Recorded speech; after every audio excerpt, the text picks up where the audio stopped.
The advice and opinions expressed by the host of Autism Live and her guests are meant solely as suggestion and should not be in any way construed as child-specific advice. The Center for Autism and Related Disorders advises working with a board-certified behavior analyst who has experience with autism before starting any intensive behavioral intervention. Any choices you make in determining your child's treatment are completely at your own discretion.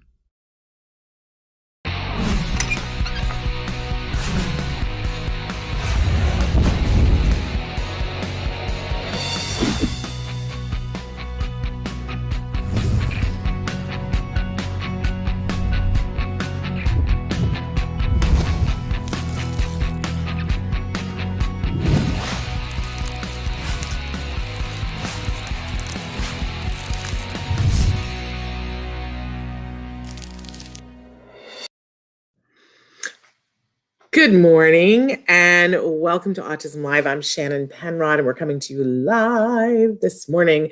And I'm very excited about the show that we have for you this morning. Before we get started, I want to let you all know that we're going to be live for the next hour. We're going to be talking about autism from a 360-degree perspective. We welcome everyone here, but most especially this show, our guiding principle here is to provide information and inspiration. That's why we're here. And we primarily want to offer that to the autism community.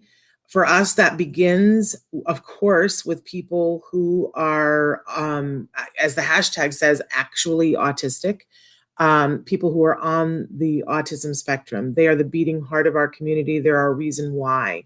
But we also include in our community everyone who loves those individuals. That's really important to me because I count myself as one of those people. I am the very proud parent of a young man who was diagnosed with autism at the age of 2.5. So I always want to be coming from a place of support for him and for my friends that are on the autism spectrum and being in a position of standing in solidarity with them in asking for the respect and the consideration and the opportunity and the ability to work and live and love who and where and when they want to. So that's where we're coming from here. And if you are someone who is in any way, shape, or form a part of that, you yourself are on the spectrum, or you love someone who's on the spectrum, or you want to know more, we welcome you to this forum where we're not always going to get it right. And we're not always going to tell everybody's story all at the same time, because this is a community of individuals. So we work hard to, reach as many people as we possibly can with a message of hope and a message, again, of solidarity. And I'm saying good morning to Samrawit. Thank you so much for being here. That is the place that we're coming from. And we hope that you're coming from that place too, because I feel that everything is possible when we're in that space. Yeah. So there are lots of different ways to connect here on the show, just like Samrawit did, that because we are live right now on YouTube, on Twitter, and on Facebook, as well as our homepage, autism-live.com, you can be writing in any of those forums. You can tell us anything that you want to tell us about where you are or what it is that you're hoping to see when you are here with us today. So also want to let you know that we podcast our show. It's a free download, just about any place that you get your podcast. So we hope you'll check that out. Thanks to all of you, to our wonderful viewers. We are the #1 rated autism podcast worldwide right now, and we're very proud of that. And it has helped us, this show started, we're in our 10th year now. And when we started back then, we had no idea if we'd be here a year later. In fact, I said it was probably a 2-year kind of situation. And now we're in the 10th year. And we've learned a lot along the way. We're learning still more. So if there are things that you want us to be talking about here, things that you'd like to see more of, please let us know. Okay. So I like to tell everybody at the start of the show that we have lots of experts that are here on the show in lots of different capacities. I'm not one of them. Being an expert is not my bailiwick. I have been covering autism from a journalistic point of view for more than a decade, but that doesn't make me an expert, and I want to be really clear about that. But it makes me passionate. I'm very passionate about learning about this space and about learning what I can do and what others can do to support the individuals with autism that we care about in our lives. And I really want to help you. So if you have questions, please feel free to write in, but just know that I'm not an expert. Candace, good morning. Hello to you. So thrilled that you guys are here. So on Thursdays, as many of you know, we like to start out the show with something we fondly refer to as the jargon of the day. This is when we take on one word, one phrase, one acronym. We try to figure out what in the hey, nani are they talking about? And today we've got a term that, basically makes me want to run into the street with my hair on fire, but it's important that we know what it means. Yeah. So today's term, we're a lot of times we venture into alphabet land, especially when we're talking about educational terms. Well, then a few years ago, we were forced to venture into the world of insurance. So today we're going to trip the light fantastic and go down the insurance rabbit hole and figure out one of the terms that might come in handy if we know it. With jargon, we like to give you first the actual definition. Often we'll make fun of it. Then we give you a working definition. And usually I try to give you the 411 about why this might come into play in your life and how you'd use it to your benefit. That's usually where I'm coming from. So today's term, are you ready for this? It's an exciting one, single case agreement. Doesn't it sound like some weird dating show? A single case agreement. Yeah. So let's take a look at what the actual definition is before I set my hair on fire and see if we can't make heads or tails of why this might be important to you. A single case agreement is an agreement between a provider and an insurance carrier in which they agree to provide services for just one specific person. And that's a little bit helpful, but it basically takes the word single case agreement and, says, yeah, it's a case agreement between single person, right? And it just rearranges the chairs on the Titanic. Doesn't really tell me what I need to know. So let's take a look at our working definition here and see if we can't get any closer to it. So it's a way in which you can get your insurance company to look at your child as an individual or you as an individual instead of being tied to rules that are rigid. So a few years ago, if we go back in history, we know that it used to be that insurance did not cover any treatment for autism. None, zero, zilch, nothing.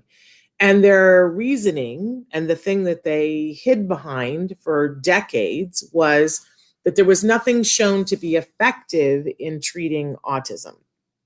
Well, right there, that to me is a little bit on the shady side because, if someone with autism is saying, I need help and support with X, help and support doesn't suggest an outcome, right? So that to me, to start with, is problematic. But aside from that, starting with 7, the Lovas Young Autism Project showed that individuals with autism, if therapy was started, ABA therapy was started within a certain age range and that was given at a certain intensity, that the benefits were wildly effective by anyone's measure.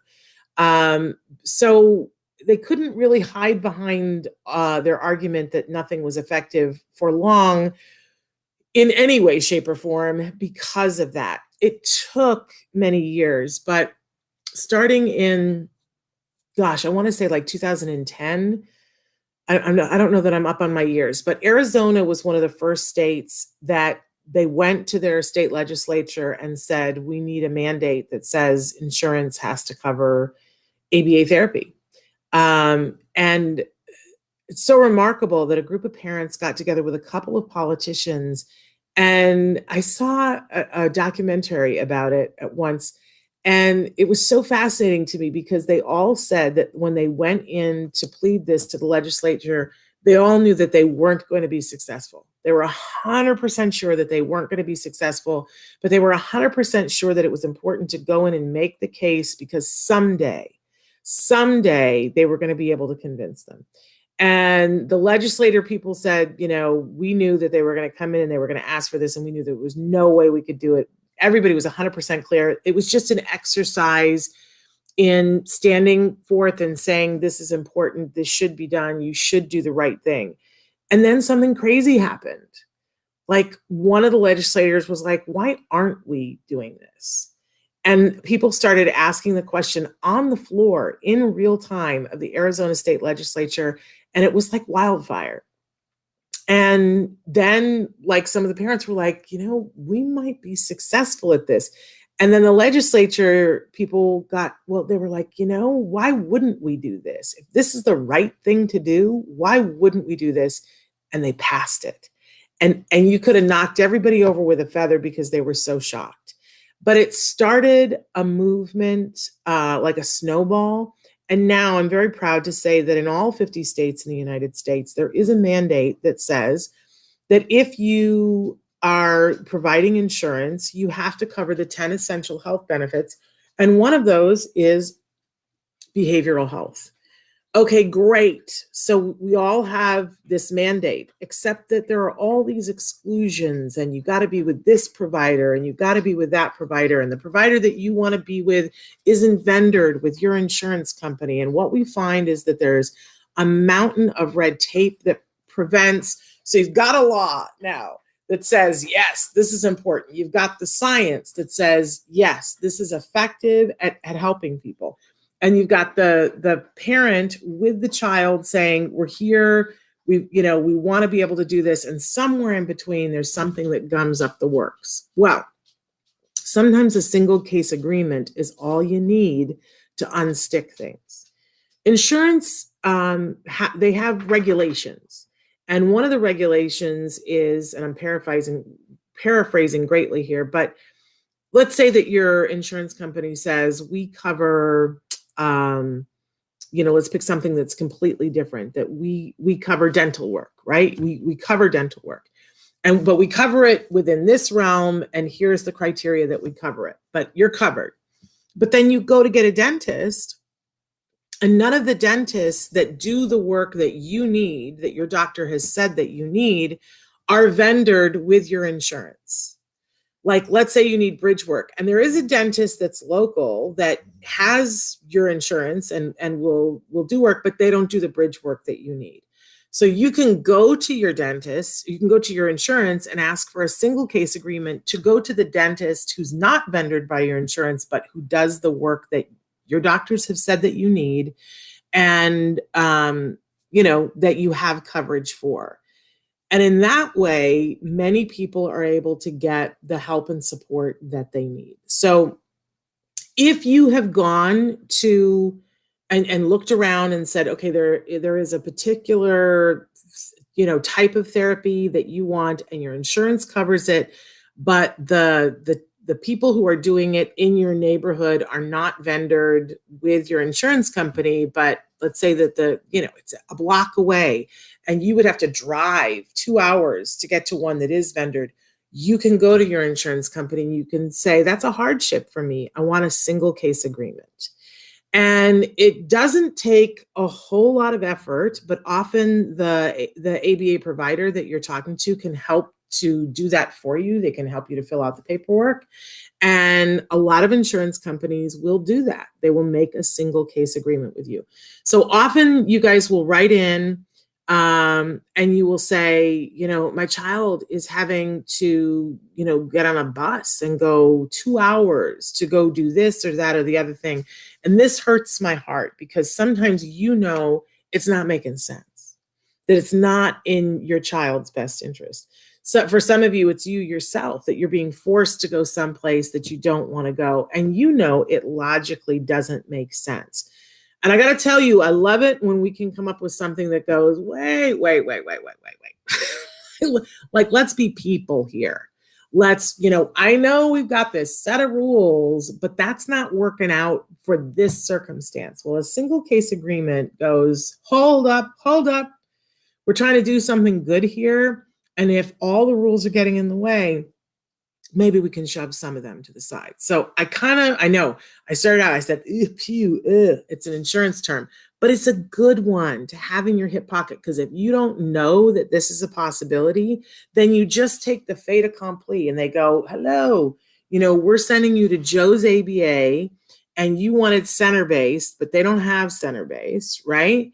And they can only give your child 20 hours and you have a prescription for 30 and there's no chance of ever getting 30. But, Bill's ABA, that has a really good reputation, is just down the street from you. They do the center base that you wanted to do, and they can give you the hours that are your full prescription. The only problem is your insurance company doesn't vendor with Bill.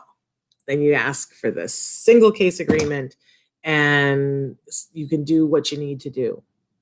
So, in any case, I love you guys are writing in. The city of Miami, Mayor Francis Suarez gave a proclamation today recognizing autism awareness. I love hearing that. Yippee. Okay, so, and by the way, somebody wrote in and said, is this just for ABA? No, single case agreement covers all things that your insurance covers. So in the example, if you the dental work, but if there's a service provider that you want that your insurance covers it and they're not, the only reason why you can't be with them is that your insurance isn't vended with them, ask for a single case agreement. Okay. So moving on, we always have a question of the day for you. And our question today, I have no idea what it is. Oh, what's your dream job? One of the things that earlier this month, right at the end of last month, I guess it was, we had Torkil Sone from Special Easterna on the show with us, an amazing dad who has been working really hard to talk to corporations and to train individuals to do lots of different jobs. And the hope is to get more people on the spectrum into the workforce. But I love the way Torkil looks at it, because it's not about, and it just really makes me think of my friend Joanne Laura, who was so committed to this. It's not, there's different stages to it, right? It is about making sure that everybody has employment, but let's make sure that it's employment that's meaningful. One of the things that Joanne used to talk about was that in the old workshops, that they were sort of like manual labor sweatshops for individuals who were differently abled. And she would tell the story of kids who were on the spectrum or who had Down syndrome, teenagers who were put into these workhouses to work for a company sorting candy on an assembly line for hour after hour after hour, and how it was mind-numbing for them. And they were being paid like $1.45 an hour to do that. And, we are a culture of people who should not support that. Right? I think we can all agree that that's not appropriate, that individuals who are differently abled need to be paid on the same pay structure as everybody else. There's a minimum wage for a reason. And people who are differently abled should not be excluded from those laws and those rules. But I think it's important that we talk about what dream jobs are. And it's not, nobody's guaranteeing that somebody can walk out their front door first day and go to their dream job, right? I don't think that happens for very many people, certainly for some lucky few. But a dream job is something to be worked toward. So I'm asking you guys today, in all your beautiful rainbow spectrum of places that you are, what's your dream job?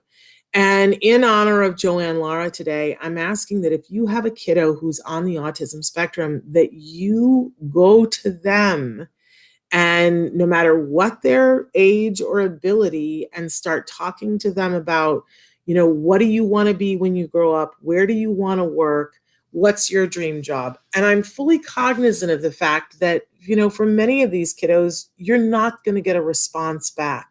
But that doesn't mean it's not worthwhile to ask the question and put it out there. Years ago, Dr. Benjamin Spock, he made the case in the early 60s that if you talked to children about when you go to college, that your children were more likely to go to college because you were sort of building it into their DNA that they would go to college. Now, college isn't everything. Everybody doesn't need to go to college, but I think everybody does need to work and to matter and have meaning in their life to work. And Joanne really taught me that. And I promised her that I would carry that forward. And so I'm trying to. And I think it's important that we, you can watch, there are so many clips where Joanne would say, how upsetting it would be that she would be in an event and there'd be lots of little kids running around. And Aunt Margaret says to one of the kids, well, what do you want to be when you grow up? But then when we get to the kiddo with on the spectrum, they'll say something like, aren't you cute? And that we don't say, what do you want to be when you grow up? And that she felt that that was the ultimate in discrimination. So I'm asking you today to write in, tell me what your dream job is. But then whoever you love on the spectrum, whether that's yourself, I hope if you're on the spectrum, you love yourself, or it's someone, your significant other or your child, ask them what their dream job is. And don't be afraid of not getting a response. Still put it out there. When my parents heard what Dr. Spock said, I was just being born. And so they decided to do this experiment with me, where they would say to me on a regular basis, when you go to college, there was never a moment in my life when I wasn't going to go to college. Like, it was just ingrained in me. They did not do this with my siblings, and my siblings have gone to college, but it was like, I'm going to wait a little while. And again, nothing wrong with that, but I'm just saying we need to build it into all of the individuals that we love on the spectrum and not on the spectrum. What kind of work do you want to do? Who do you want to be when you grow up? What kind of job do you want to have? What kind of difference do you want to make in the world? Those are meaningful, viable questions that we need to be asking. Yeah. Okay. So that's our question for today. Please write in and tell me. I want to know what your dream jobs are. And then let's move on to our topic for the week, which I don't even remember what it is. Playing the hand that you're dealt. A really important topic to talk about.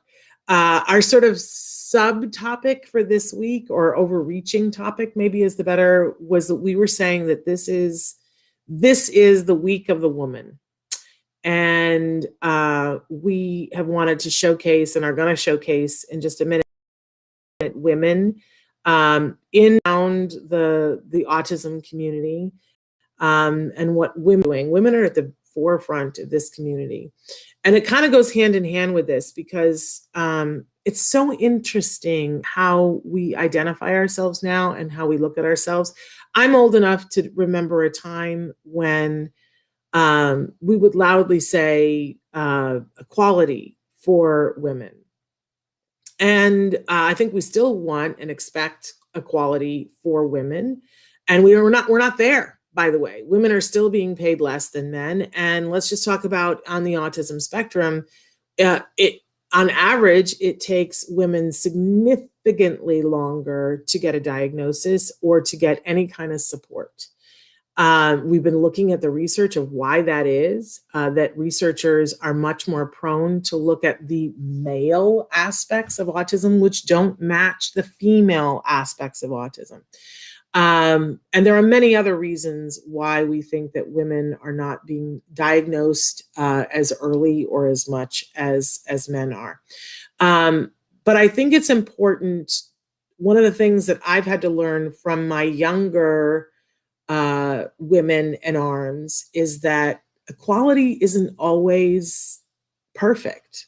Like, I don't want to be treated, just going back to the women metaphor, I don't want to be treated like I'm not a woman.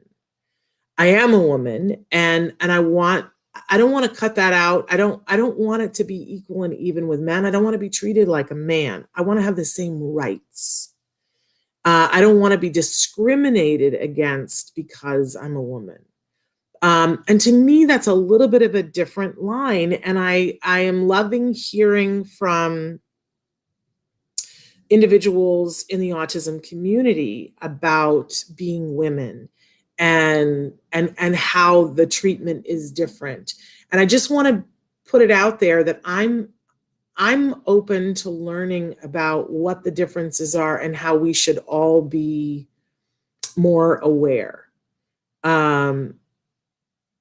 I guess I want to leave it at that because I want to leave room for our guests to talk a little bit about this. But I want you guys to write in about this, about what I think it's important. And I'm looking at this in lots of different ways. Especially in the last couple of days of what the conversations are and what I'm hearing from a lot of my friends about, I want you to see me.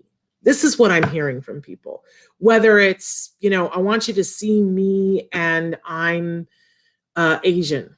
I want you to see me and see that, I have a friend who's saying, I want you to see me and see that I am an Asian individual, that is part of me. I don't want you to discriminate against me, but I don't want you to suddenly act as if that isn't part of me. And I think that that's a really important distinction. So something for us to talk about, something for us to think about. And especially in talking about individuals on the autism spectrum and seeing what that is in its entirety. And being respectful and empathetic and open and teachable, which I think are all important things to be. Yeah. Okay. So to that end, I have an amazing guest. She truly, do you have people in your life that you're like, oh, I really enjoy being around that person.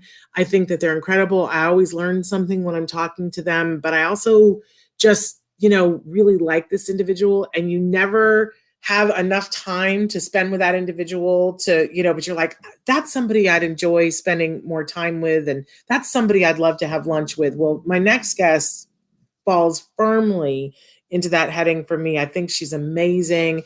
And one of those people on my list of, gosh, that's somebody I'd like to get to know better. That's somebody I'd like to be better friends with. Does that make sense? She's a remarkable person, and I would rather that she tell you more about herself, because I'm trying to be respectful about what words people use to describe themselves. But she's been on the show before. Amazing, amazing woman. Jennifer St. Jude is joining us right now. So Jennifer, I'm gonna make you come in here and tell us a little bit about you. How do you describe Jennifer St. Jude? Oh my God. Well, your introduction is going to make me cry before I even start. So thank you so much. I don't know. I mean, I think I wear a lot of hats, and I have a lot of descriptions. I think, wow, that's great technology. And you've got good ring music. And I got good ring music. Sorry about that. I thought I covered all the ends of everything. I think that where I felt like I really started to matter and have a definition that counted in the world was when I became a mother. And I felt like, now this was a role that it was not something to decide against or change my mind. Like it was part of my life. And I adore my children. They were both diagnosed about 5 or 6 each. And wow. So I'm not really answering your question. I'm sorry. No, you're doing great. You're doing fine. Okay. I wasn't sure how to segue into that. So in them getting diagnosed, my focus was to learn everything I could about what they needed, what was wrong, what was happening, and it was a really difficult road. I remember just feeling like shell shock, just like having people throw books at me and resources, and none of it was comprehensible in the beginning. And I just desperately felt like I needed to suddenly become a professional overnight on autism. And I was absolutely not prepared. And in that quest to learn more, I began finding myself identifying with the descriptions and the struggles, and it was life transforming. It really was, because I had spent my life just feeling like an alien, feeling lost, never getting what everyone else got, never figuring out what everyone else figured out, always going the back door to everything I approached. I mean, I could be 1 foot from the front door and I would go 2 miles out of the way to whip around to the back door. Like, I never went the straight line, and everything felt confusing. And I opened my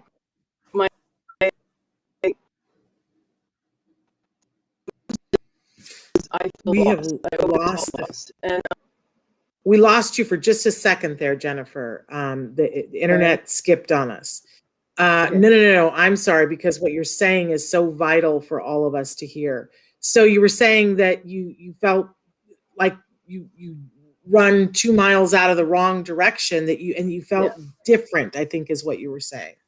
Absolutely. And I think my mantra was always, I feel lost. I always felt lost. I never felt like I knew what I was doing, knew what I was going, knew anything. And I got comfortable with that feeling. So it's not like it went away. I just grew up and I got used to feeling lost all the time. But when I now had children, it wasn't acceptable anymore, because I started to feel like I can't let them grow up to live this life, because it was really painful, and it remained painful. So I started my quest on getting diagnosed and getting treatment and getting, just help to make this so that I could make it better. My goal is to stay out front of them so that when they reach the point that I was at, I could help them. And they quickly caught up, sadly. So I think with, the therapy that they got right away, they quickly caught up, and it was a race to try to stay ahead of them and them. And it still is. And in some ways they've surpassed me, which is okay, but I think as a mother, I just never wanted to not be able to help them in a place where they felt stuck. So, so that was pretty much my journey. And yeah. If you don't mind my asking, how old were you when you got your diagnosis? So I will say this, I'm 52. I was 38. 38 or 39 when I became aware that I probably am. And I think it took another 2 years to find a provider. It was nearly impossible to find a provider who would do an ADOS, which is the gold standard test for autism. And that would understand women. I got lucky that I found a place that just happened to understand women and did the ADOS and was affordable, because most of the ADOSs that are available through other, agencies are like thousands of dollars. So it was really difficult. But I felt like, I know a lot of people say, like, why would you bother getting a diagnosis at this point? Because without a diagnosis, there's no treatment, there's no help, there's no direction. And I needed to make things better. And I needed to make them better. So I just, I did whatever I needed to. And, but that was difficult. Just yesterday, we had a mom who wrote in and identified herself as being 35 years old, and her 2-year-old is in the process of getting a diagnosis. And she says there's a lot of people on both sides, her husband and her side of the family, that have diagnoses, and that before she had her child, it was suggested that maybe she should look at a diagnosis. And that now that her child is getting diagnosed, that it's been brought up again. And it's something that her husband was suggesting that she get looked at. But she was saying at 30, and she said, I'm a very professional woman working at the top of my field. I have struggled with relationships and people in the past. But she said at 35, is there really a benefit for me getting diagnosed? And we had Dr. Grampiche address that a little bit yesterday, but I said, listen, I have somebody coming on the show tomorrow that I want to ask that same question, because I do think it's the question that a lot of adult women ask. They're like, I've sorted through some of my challenges. is there a benefit in me going and getting a diagnosis? What do you think about that, Jennifer? Well, I think absolutely. It changed my life. And I think that when you don't have a diagnosis, you don't have a focus, you don't have treatment, and you don't have awareness, because you're just sort of like, maybe I am, maybe I'm not.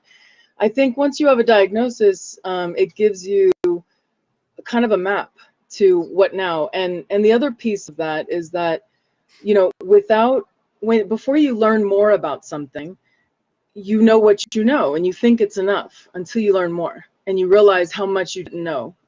Before I was diagnosed and before I got even a little bit of treatment, I was just suffering, but I had gotten used to it. So it became my normal, and my normal wasn't that bad. It was all that I knew. When I got diagnosed and began to get some treatment, it changed my life. It helped me so, and I thought I understood a lot about autism, but my world just burst open with not only understanding, but how to compensate for certain things, how to be easier on myself, because I now understood this wasn't any lack of trying. This was something I had to find a different way to accomplish, and not just try harder on the way that everyone else was doing. And it transformed my life. I mean, I really can't say enough. I think that getting a diagnosis is essential. However, there are also people out there who cannot get a diagnosis. So I'm not saying that you have to have a diagnosis to be legitimate. I'm just saying that if you have a choice, I think it's really a great option, and I would go with that. But there's plenty of people that are self-diagnosed, and that's as good as it gets for them. They can't find someone to diagnose them, and they are still included on this journey, you know. And so you mentioned that you have had therapies that have helped you. What's like, tell us one thing, if you don't mind, that has helped you as an example, and what kind of therapy was it that helped? Probably, you know, talking to someone who had an understanding. So therapy, just, you know, talk therapy was a good start. But I soon realized that I had a tremendous amount. There's a web page that talks about a lot of these struggles, and I realized I had a tremendous amount of sensory processing disorder issues, and it was crippling me probably more than anything else in my life. It was getting in the way of everything, and I wasn't able to function. And I was functioning in very dysfunctional ways, you know, just kind of hiding for, you know, weeks just to recover and go back there. And so getting into occupational therapy with someone who understood sensory processing and was willing to take an adult. I actually, so I'll finish my sentence. That was life transforming. But I actually looked all over the state of California for an agency that would treat an adult on the spectrum, and found only one agency that did not treat adults but was willing to help me. And that's crazy. Yeah, just That is not a lot of crazy. resources. That is crazy. And I know you, and please, anything that I ask, and my dog is making all kinds of noises, I apologize. She just Okay. decided to pick me out to you. lay at my feet and moan. Just like, thank you. But please feel free, if I ask anything that you're like, I'll pass on that one. Don't think twice about it, because I don't want to be grilling you. But I actually want you to ask anything you want. It's an opportunity to share. I appreciate you saying that. But, you know, I think that you've had a really tough time of, I feel like you're a pioneer, Jennifer, that you've been at the forefront of so many things, and the first person to step forward and say, you know, okay, I'm going to do this. How do you do it? And in particular, we have this new policy here in the state of California where you have some autonomy, supposedly, at being able to find your services. I don't know if you want to talk about that, but I know you were just so amazing and open and trying to figure out this process. And I think you're the first person maybe to figure it out. Thank you. Yeah, at first when you were talking about our policy in California, I thought you were going to talk about insurance, and I just my head just spun a few times, because that has been a, uphill mile-high battle. That, it's billion-dollar companies that you're going up against, so it's more difficult. So I think, are you talking about regional center self-determination program? Yes, exactly. So yeah, so I was actually someone who was told you can never get regional as an adult, it's not going to happen. And then I applied and I was denied the first time, and then I was told by lawyers you will never be able to appeal and win, because once you get denied, you can't. Well, I appealed and I won. And so it changed my life. Getting into that place changed my life, because prior to having regional services, autism get kind of railroaded into mental health services for severely mentally ill people who it's not the same treatment and it's not the same approach, and it's actually quite the opposite and very painful. So it was extremely helpful to get into regional center and be able to access those supports and services.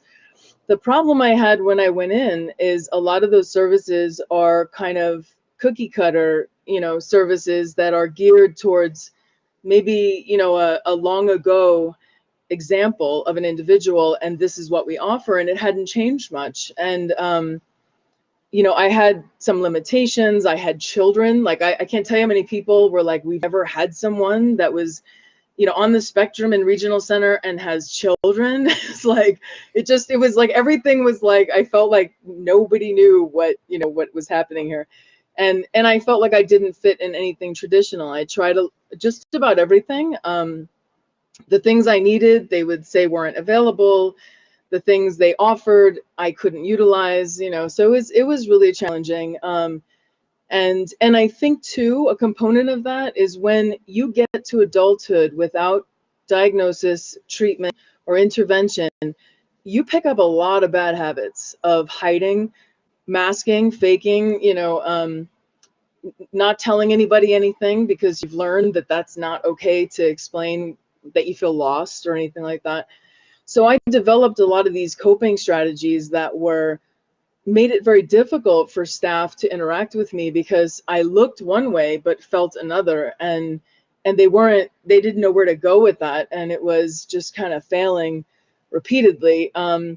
When I heard about self-determination, I jumped at it only because it was different. Like at this point, it was like I've done maybe a solid 7 years of effort trying to make traditional services work, and I can't make it work. And so I'll do anything else to just see, if I can get something different. It took me a year to get into even the orientation. It was really challenging, because, I just couldn't hear from anyone. They wouldn't get back to me. I would get overwhelmed and not reply, and then we'd start over. Once I did get in, it was actually fairly smooth. It was difficult finding an IF. I started out. Tell us what an IF is, Jennifer. Oh, I'm sorry. Independent facilitator is kind of like your program manager. It's the equivalent of maybe the program manager in an SLS program, or but it's actually, I think, more similar to your CSC. But I don't know, it feels like a little bit of both. It's a fantastic person who is your go-to person for everything. It's an amazing position that has been really helpful. And it took me a while, and I got a lot of help trying to find the right person, and finally found an amazing individual that has changed my life. And I don't even think she realizes it, but in SDP, it is now person-centered, and it is, what I need, not what they have. It's what can help me achieve my goals, not what they have available or not. And it's been amazing. She's introduced something called a one-page profile, which I know has been around for a long time. It was, I think, supposed to be part of the traditional program of regional center, but in SDP, they lead with that. They start with a person-centered plan, and this particular IF made a one-page profile, which pretty much is one page that is a snapshot of your struggles, your strengths, what to do, what not to do, and it has really made a difference in everything. I mean, I think that just working with her she really understands this field, and she's really good at what she does. How do you use, forgive me for interrupting, how do you use that one-page profile? Can you give us one example of how it's helped you? Yeah, so I'm still finalizing mine, but Okay. we've put a lot of it together, and it's basically something that you give to a staff, a new staff, an old staff. You give to a job, a doctor. You know, like I said, a lot of times, you know, people have their own prejudice of what they think people with autism look like, so they come into the room with that. And I don't always present on the outside what I feel and struggle with on the inside, so it's confusing. And I get a lot of, oh, you don't look autistic, or come on, you know, you're like, and it's really, it's, I don't know where to go with that, because it's like, you know, there's just no way out of that comment. And so this is a way to, before all that starts, educate someone on who you really are, what you struggle with, and just kind of get to the solution, and get past all that misunderstanding.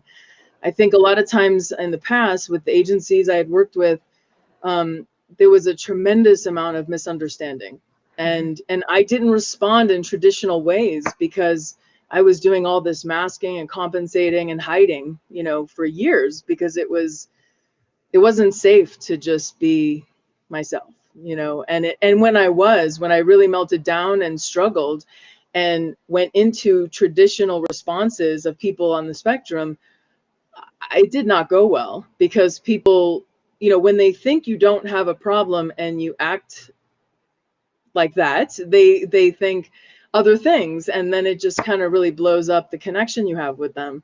So it was really difficult, and I'm excited about this. I think it's something that will really change things for people, you know. That's and it puts it into amazing. the hands of the individual. That's amazing. I keep coming back to in my mind how difficult it must be for women. And I know that you know, you're a great person to speak to this, that, you know, when I hear you say, because Jennifer, I mean, I've seen you in lots of different circumstances, and I only see this a remarkable, incredible, capable woman. You're a beautiful writer. And we should say, you know, you've written many occasions. There's a book that you helped to write that just was republished this last March. I think, Traven, you have the book cover, if you have a second to put that up. But it's not the first, you know, book that you've been a part of. Is there a place where people can go? Let's ask this. Where do you have a web page or anything that shows the different things that you've written? Because if they're like, wow, this woman is really amazing, I want to learn more. Is there one place to go, or many places to go? So I'm trying to be better about that. I think I put a URL web page. I got a URL and put a web page together. I think it's just my name, www.jenniferstjude.com. I think that no period or space. I was trying to add more stuff there. I struggle. I mean, I'm going to be honest with you. I have spent my life hiding this struggle, and hiding how difficult it was. And it doesn't surprise me that you only see that part of me, because I don't ever let anyone see the struggle except my IF, who is probably watching and laughing, because I mean, she sees the real struggle. She's probably one of the few people that I have really trusted and let in to see the real struggle and let help me. And that's been part of the problem, is when you don't show people how you're struggling, they can't help you. And so it's been very difficult to shift gears on that and to become public about my struggle. Or, you know, I think I struggle with a lot of the stigma and the shame that I felt through the years, about that it's very hard to be open about it. I know that it'll be powerful when I can become more open about it. It's just difficult. I get a lot of people judging my insides by my outsides, and while I'm glad that I can perform well, you know, that I can fake it when I need to, I have that luxury. Most of the people on the spectrum don't.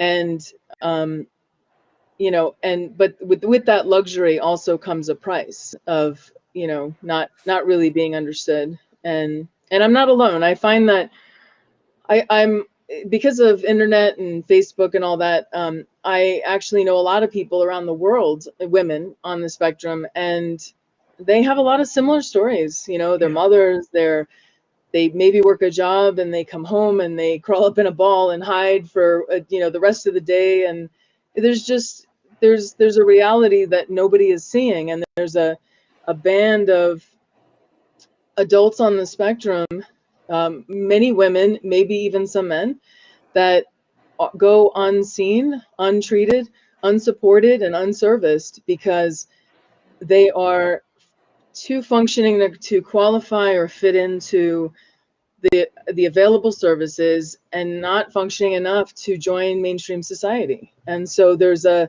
lot of people that I know are just home isolating, and they've been isolating since long before COVID, Yeah. So I guess I want to know on both sides of it, and this is where I was going before, and I just didn't get there because I got distracted that we were going to show the book cover. But I want to know for those of us, and let's take it, for me, I want to know, as a person who considers you a friend and wants to be a better friend, like, what do you wish that people like me knew so that you wouldn't have to feel like you had to mask? What do you wish, like, if you, like, I know it's like hard to just say, well, Shannon, I wish you knew this, but in general, what do you wish that people like me knew? Because I want you to be able to be exactly who you are. It's not a difficult question. It's actually a very emotional one. And I'm trying to just brace myself and not cry before I answer. So thank you for asking that. I think maybe it's hard to say it, but I think the hardest thing is to share how difficult things are with the people I care about, because I don't want them to know. Yeah, I don't know if I could do it without crying. So, even coming on the show today, it was so incredibly hard. I had so much help to get here and make it look like no big deal. It is so incredibly hard for me to make plans with people, because I struggle with just knowing how that happens, that little exchange. People say we should get together, and I say, sounds great. And then I don't know what to do next. So then they just say, maybe this week. And I'm like, oh, I'm busy, I'll let you know. And I just shut them down because I can't navigate that piece. God forbid, even then the next step of going somewhere. So, that's more the problem. And I am sure you asked for the solution, but that's kind of where I'm stuck with stuff. I think the solution that I'm finding for some of those problems is sharing with people I trust to get the help I need to get to do the things I want to do. And SCP is what's really allowing that for me for the first time, to really be able to get things I need so that I can live my life and I can join my friends, my society. A lot of people that know me think that probably I just kind of don't have time for them. They don't realize how hard it is for me to make that happen, and when I do make it happen, it looks like no big deal. But and I think the other piece is that I think the only thing I'd want from a friend is, when I tell you something's hard, and I don't think you would do this, but when I tell you something's hard, don't suddenly take my external appearance of, that I'm capable of doing it, and I'm just being negative or hard on myself or something like that. A lot of people with autism, all people, regardless of their function, struggle with executive functioning disorder, which manifests in the difficulty in carrying out steps to tasks. So even the most simple tasks become really, really, really challenging. So I can speak at a conference or a university with ease, but you ask me to fill out a form that takes steps, and I just come unglued. And so, if people don't understand, that's okay, but don't tell me that I don't know what I can and cannot do. And like I said, not that you would, but a lot of people do. They think they're encouraging you, but really just denying your reality. So I think that's so important. All of that was so important for us to hear. But the main thing that I want to sort of pull out of what you said is that thing about that. I think it's one of the most important things, so that you can do the things you want to do. For me, it all starts and stops there. That, to support you to do the things that you want to do. And because I think sometimes people, myself included, read when someone doesn't outwardly look like they want to do that, then that means they must. That's my criteria. Did you just hear what I said? Like I just put it through my filter. I look at it and go, oh, it doesn't look like they want to do that. And that's the end of the story. But it might be that they want to do it, but that it's hard for them to do it. And that's a different understanding for us to be in a place of, so, because sometimes I don't know what people want to do and what's hard for them. I don't know what the difference is. But so if I asked you, would that be appropriate? If you asked me what, if it was hard? So for instance, if I said to you, when the pandemic is better, I'd love to get together for lunch with you. And if you said, yes, let's do that sometime, I would take that at face value. But if I asked you again and again and again, and we never made a plan, at some point I might think to myself, I don't think she really wants to go to lunch with me. And I wouldn't necessarily be offended by that. But would it be okay for me to say to you, if I've asked you 3 times, Jennifer, is it that you don't want to go, or are you having trouble setting a time? Is that appropriate, or is that condescending? It's hard to give an answer because there's the up and coming 2030 group that might feel something like that's condescending. At this point in my life, I have missed out on so much. I have watched the world go by me, and whatever I need to do to make something better or make something happen, I'll do it. I don't care if it's condescending. I don't care if it's like, I'm not seeing it like that. I feel like if you asked me that, it would be that you truly cared and wanted to help. And I wouldn't feel offended at all. I would actually feel relieved, because I think, adults manifest very differently than children. When we struggle, when we get to this point unnoticed and we struggle with things, we learn to make up excuses that look acceptable in society. So we say, I'm sorry, I didn't get back to you. I'm just really busy right now. Like, we make up excuses, and I don't even think about it anymore. Like, it's not like I plan to deceive. I just automatically have learned to do these things that make me look fine, and yet, but get out of what I cannot do. And up until now, having self-determination and the support of my independent facilitator, up until now, everything I wanted to do, I knew I wouldn't be able to accomplish. So it was easier on my psyche and my ego probably to be able to just tell myself it's because I'm busy and I just don't have time, instead of admitting to myself that I can't figure out how to make an appointment because I see every date under the sun when you ask me, what time are you free? And I just see like the whole calendar open up with every possibility. And I get stuck there. So having you say that would be amazing, because then I could be authentically honest and tell you, I do want to hang out with you. I do want to see you. I would love to go there. I'm stuck at the steps in between. And that would open up a conversation of, oh, what are you stuck at? And maybe I could move forward with that. But I think I just go into my automatic reaction, which doesn't help, I think at the base of all of this is it's important to just be people, and to be considerate, and to be empathetic, and to ask questions. And for all of us, as much as I appreciate you saying that it's difficult for you, I think that on our end, our difficulty is that we just like put things into, call it something without knowing what it is.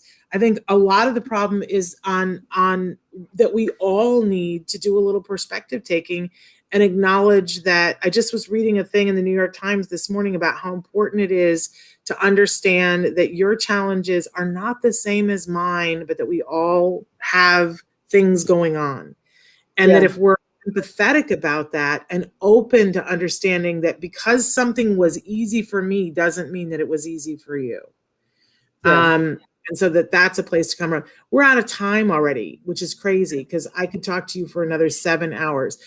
Last thought, Jennifer, if there was one thing that you could say to the world out there, and put the book back up, Traven, because it's such an amazing title of this book, Sincerely, Your Autistic Child, What People on the Autism Spectrum Wish Their Parents Knew About Growing Up Acceptance and Identity. It's available now. I assume you can get it on Amazon and every major bookseller. But if there was one thing that you could say to people in parting, Jennifer, for us to be more aware, whether it's for our children or for our friends, about women and on the spectrum and how we can be supportive. What's the one, and I know it's crazy hard question to answer, but can you think of one thing that would be helpful today?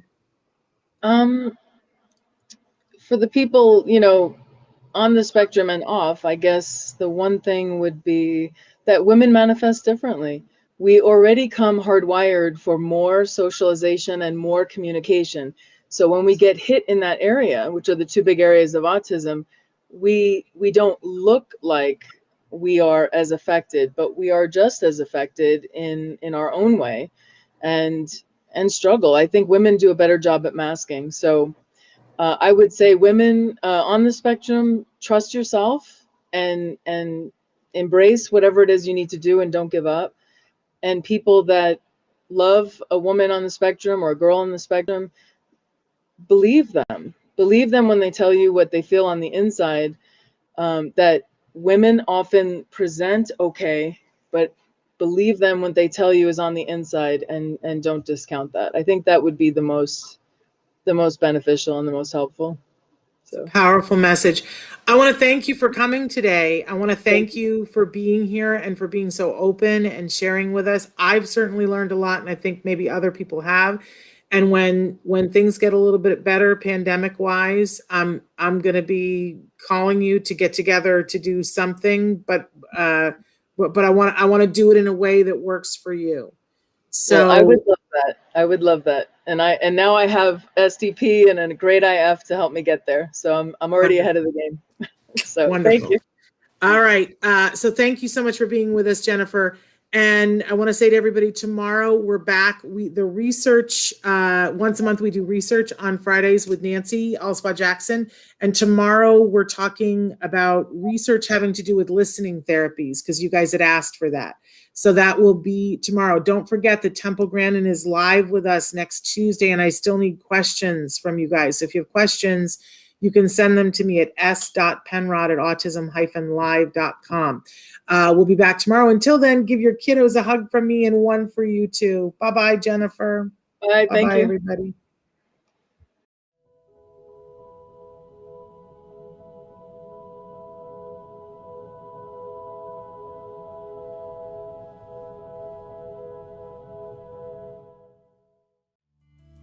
Thanks for watching Autism Live. If you found anything helpful in this video, please give us a like. In fact, make sure that you smash that subscribe button on YouTube and give us a like on Facebook. You can also follow us on Twitter and on Instagram for important updates. And please download our free podcast wherever you get your podcasts. Thank you so much. See you next time.